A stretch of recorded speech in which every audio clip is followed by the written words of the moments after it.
Are you actually anti-money laundering registered? A quick question, and I want you, all of you, to be honest with yourselves. Are you actually registered with HMRC for money laundering supervision right now? Not, I'm going to, I'll register when I've done a few deals and I've got the cash. Are you actually registered now?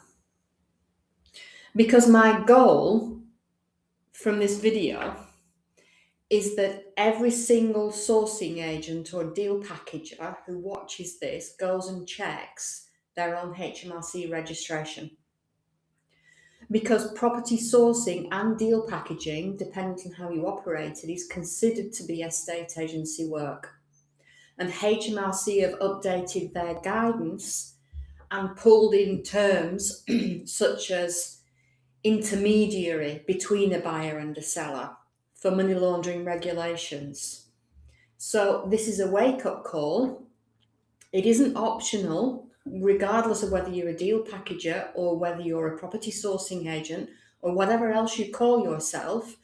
HMRC registration for money laundering supervision is not optional. And failing to register is a serious offence. It isn't just a slap on the wrist. So why does it apply to you? Well, from HMRC's perspective, certainly, sourcing and deal packaging count as estate agency work. And so because you're introducing a buyer and a seller together for a property transaction, it pulls you under the Money Laundering Regulations 2017. And HMRC, as I said before, have updated their guidance, and there is now a specific section within that guidance for sourcing agents and deal packagers. And they expect you to be registered, plus they expect you to know what you're doing, but that is a whole different video. So it pulls you into the regulations, which means that you must be registered with HMRC, and you must do that before you start trading. So what's the cost of getting it wrong? It isn't just my opinion. It isn't theoretical. It isn't pie in the sky. HMRC fined 136 sourcing agents, between them £1.1 million for failing to register. Individual agents were fined around 25,000, 26,000 as a max that I've seen so far. HMRC can also take civil action against you or even criminal action, dependent on how you've operated. So you need to also understand what is expected of you, not just register and think that that is compliance. It isn't.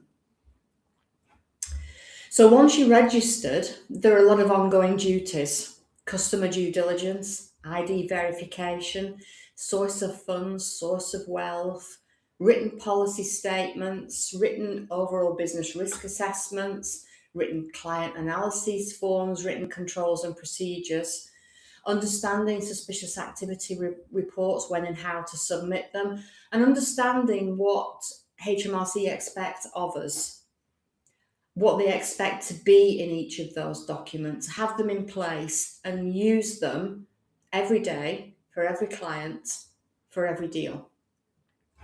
So what I want you all to do now, if you're running a sourcing business or a deal packaging business, is to search for free HMRC's anti-money laundering supervised business register.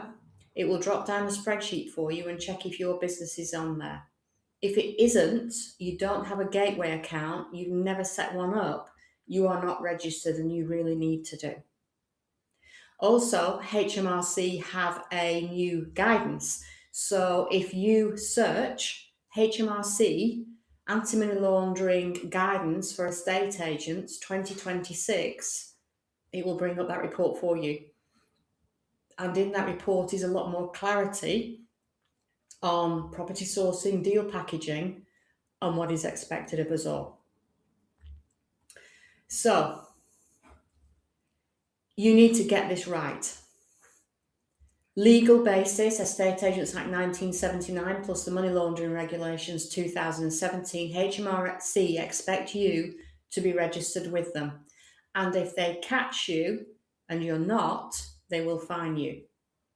You must register before trading. Do not trade and then go to register.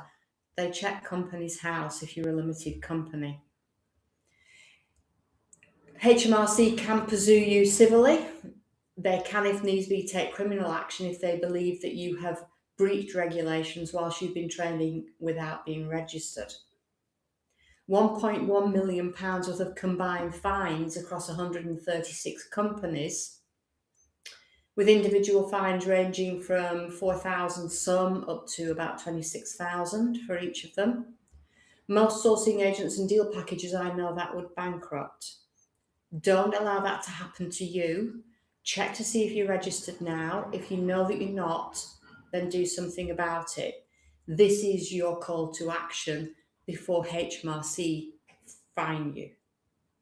That's it for today. Thank you for joining me. Thank you for listening on record. I will be back with you again next Tuesday at the usual time, 10 a.m, for another mini compliance over coffee. Bye for now.